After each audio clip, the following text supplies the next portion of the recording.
मिश्रण पर्व में काकटपुर निर्वाचन मंडली पुरी जिल्लारू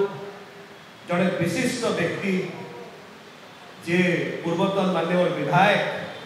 सियाजी विजु जनता दल में जॉइन कर श्री रवि मल्लिक महोदय आम श्री रवि मल्लिक महोदय को स्वागत करुचु अभिनंदन करुचु। माननीय पूर्वतन विधायक श्री रवि मल्लिक महोदय जड़े वरिष्ठ नेता से विधायक थे अनेक दक्षता रही एवं विशेषकर काकटपुर निर्वाचन मंडली 2009 रु 2014 जेतरे 14th लेजिस्लेटिव असेंबली जो चली से टर्म में विजु जनता दलर से माननीय विधायक थे। परवर्ती समय से भारतीय जनता पार्टी जदि जॉइन करते आज माननीय मुख्यमंत्री दलर सभापति श्री नवीन पट्टनायक महोदय आदर्श में अनुप्राणित से विजु जनता दल में जॉइन करुचंती। जड़े दक्ष संगठक जड़े वरिष्ठ नेता जे केवल काकटपुर निर्वाचन मंडली ताहा नुह संपूर्ण भाव में पूरी जिला एवं ओडिशा रे ताकर गोटे बहुत बड़ा प्रभाव रही सामाजिक कल्याण एवं सामाजिक विकास रे से अग्रणी भूमिका ग्रहण करथिले।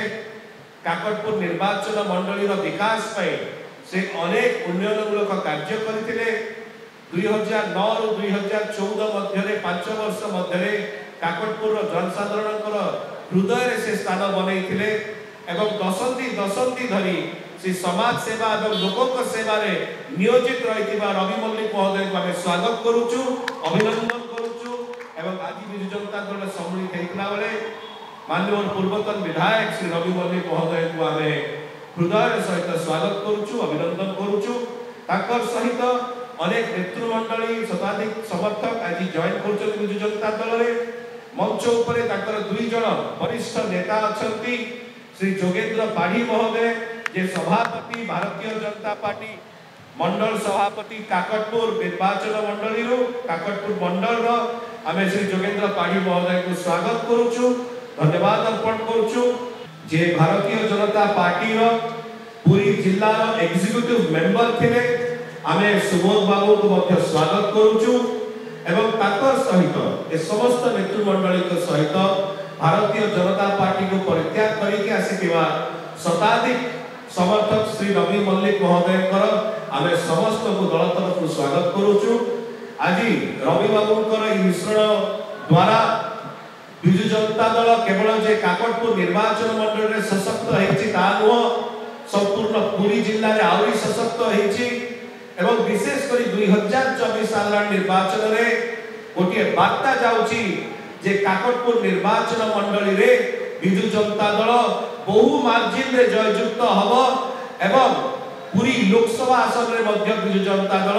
बहु मार्जिन रे जययुक्त हब से वार्ता आज ए मिश्रण पर्व द्वारा आउरी स्पष्ट हो पारी होची। एही समय दलर सभापति 4.5 कोटी ओडिशावासी हृदय स्पंदन माननीय मुख्यमंत्री श्री नवीन पट्टनायक महोदय तरफ दलर सांगठनिक संपादक श्री प्रणव प्रकाश दास महोदय तरफ एवं दलर समस्त नेतृमंडली तरफ आम माननीय पूर्वतन विधायक श्री रवि मल्लिक महोदय को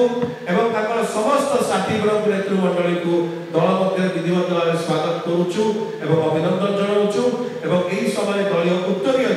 विधिवत भाव दल मध्य को स्वागत